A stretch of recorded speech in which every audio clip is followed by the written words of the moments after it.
Periodistas. ¿Qué tal? ¿Cómo están ustedes? Muchas gracias al rector de la catedral, a don Francisco Vázquez, por facilitarnos el escenario para esta que será una entrevista sin duda importante. Gracias también al personal que colabora en UPAEP, con el arquitecto Argüelles, por las facilidades para poder grabar, con Monseñor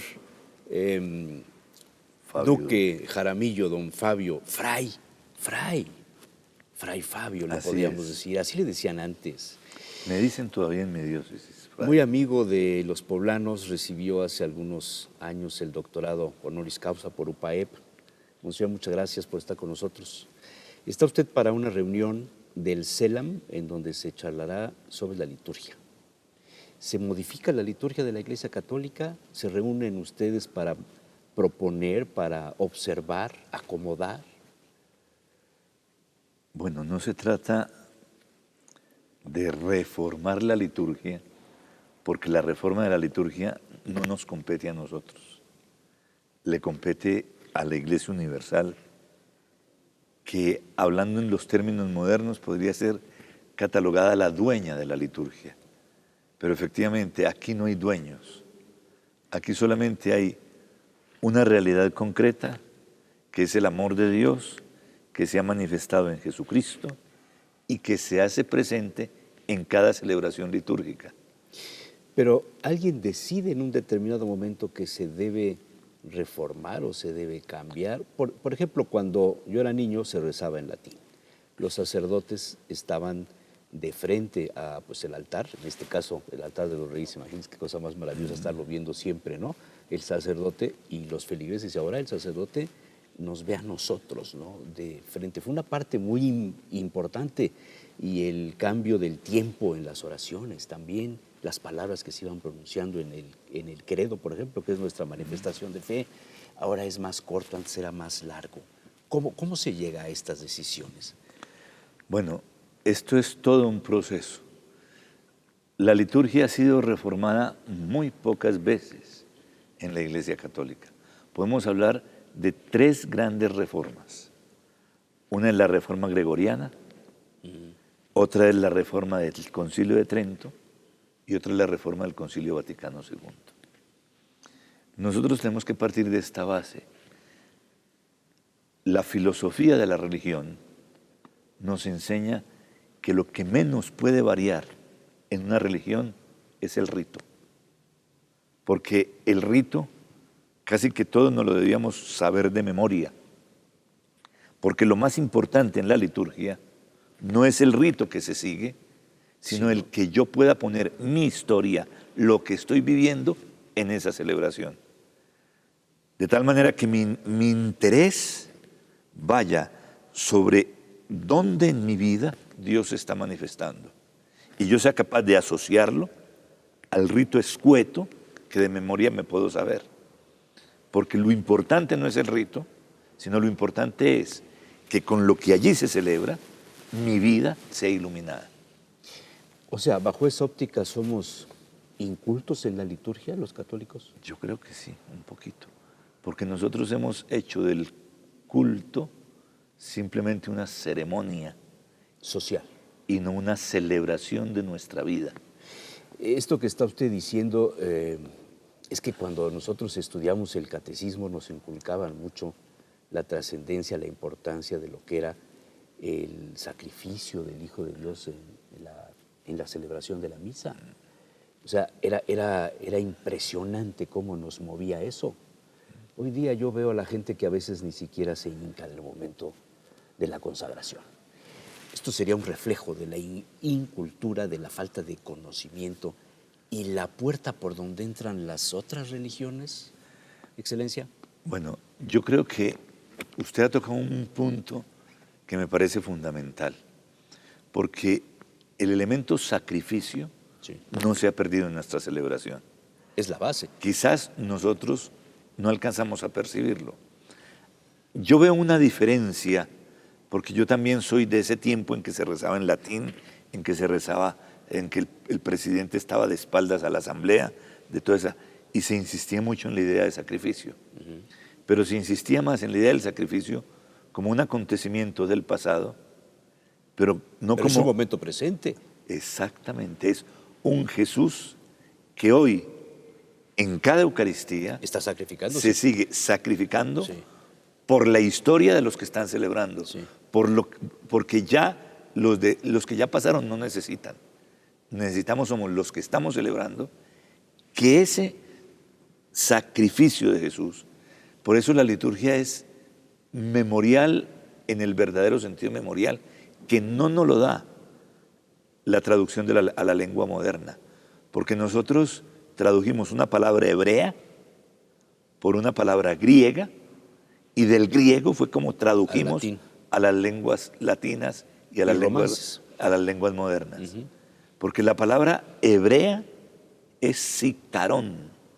¿Qué significa sicarón? Sicarón significa un acontecimiento del pasado que yo lo traigo al presente y hago que ese acontecimiento ejercite los efectos que dio en el pasado para los que están celebrando.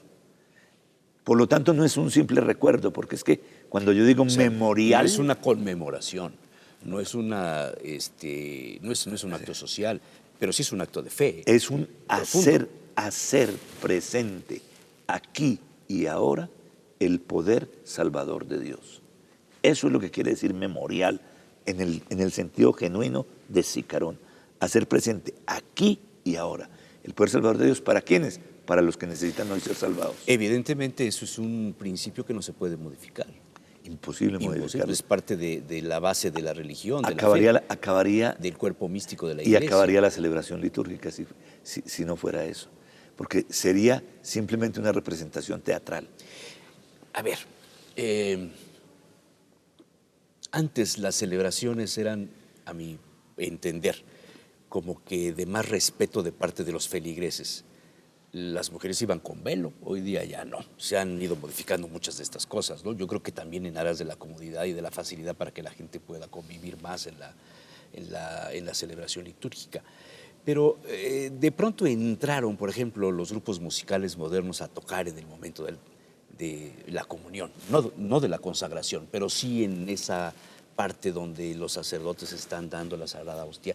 Y entonces se amenizaba, por decirlo de alguna manera, poco coloquial o más coloquial y tal vez con cierta falta de respeto, amenizaban esos minutos, ¿no? Esos 15 minutos, 10 minutos en los que pasaban los fieles a comulgar. Esto no va en deterioro de la formalidad de la liturgia. Estamos en un sacrificio. El Hijo de Dios se está entregando nuevamente a los pecadores para redimirlos, ¿no? ¿Esa es la esencia? Sí. A ver, usted toca un tema que creo que es una de las crisis del momento actual. La música litúrgica o la música sacra es uno de los momentos más complicados porque infortunadamente muchos dentro de la misma comunidad cristiana no tienen conciencia de que hay determinados elementos necesarios para que la liturgia y el canto vayan de la mano. Y estamos en un escenario donde se produjeron una cantidad de letras Conozco. Aquí, tengo hasta las partituras Padilla, de muchas cosas que... dejó una impronta tremenda en esta catedral de Puebla. Me han dado hasta partituras... Sí, los maitines y todas estas cosas que se compusieron aquí, extraordinarios, sí. Incluso que Francisco de Padilla. Infortunadamente, sin valorar mucho, se empezaron a descartar simple y exclusivamente por estar compuestos en años anteriores, sin ver ni siquiera el valor artístico, histórico y fundamental que tenían. Hay un problema aquí y es cuando la novedad es simplemente lo nuevo y se va adelante porque es nuevo y se descarta lo viejo porque es viejo, sin concebir, sin pensar siquiera en los valores de esto. Liturgia y tradición van de la mano, Excelencia. A ver, aquí hay que entender dos cosas. Una cosa es lo tradicional y otra cosa es la tradición. No, yo digo la tradición. Bueno, la tradición tiene que ver con la fe y la tradición como tal no puede cambiar.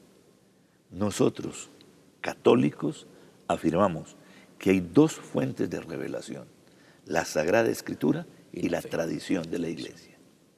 Es decir, no todo está en la Escritura, que es lo que dicen los hermanos separados, que todo lo que no está en la Escritura no ha sido revelado.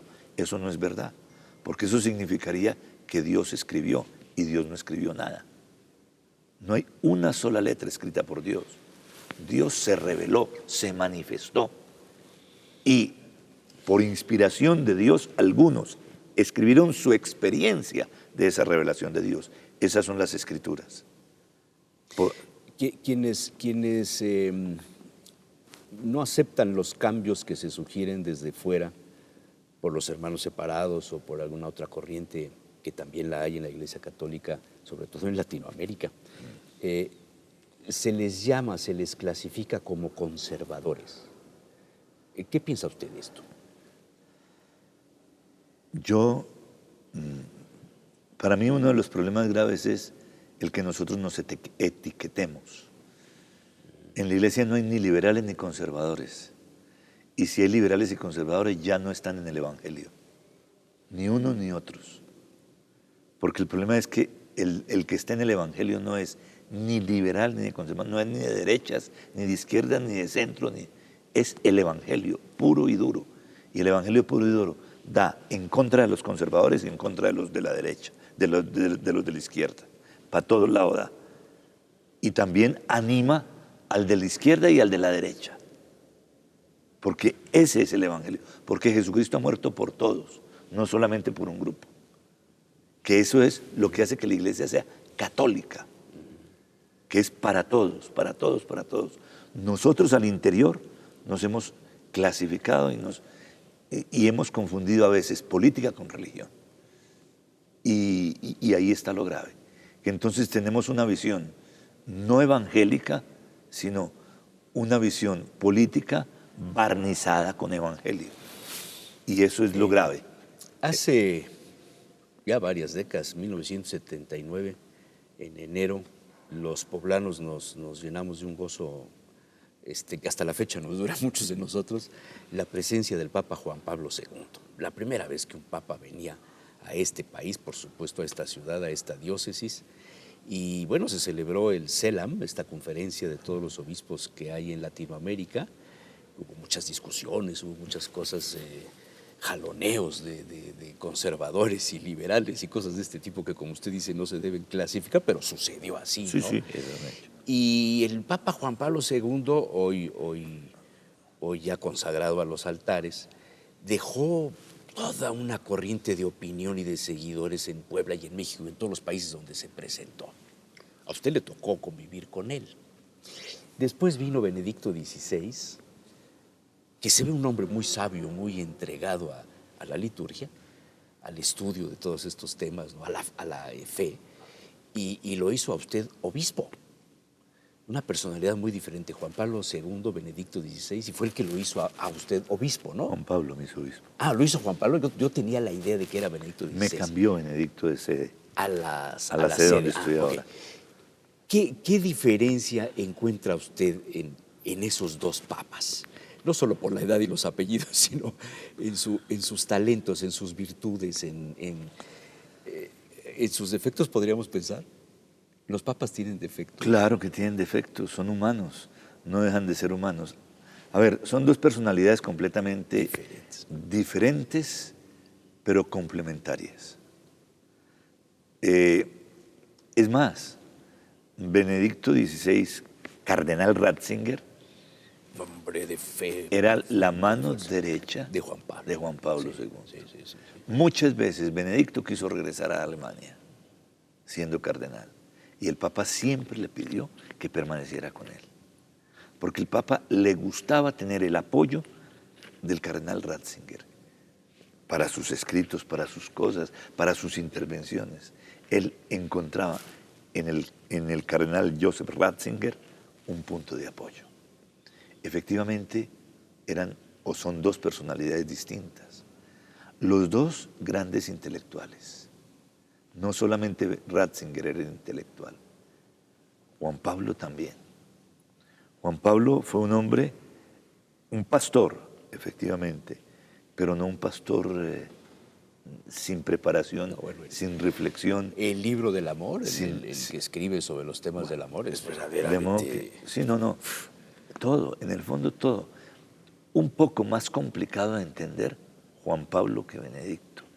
Benedicto mucho más sencillo, mucho más asequible.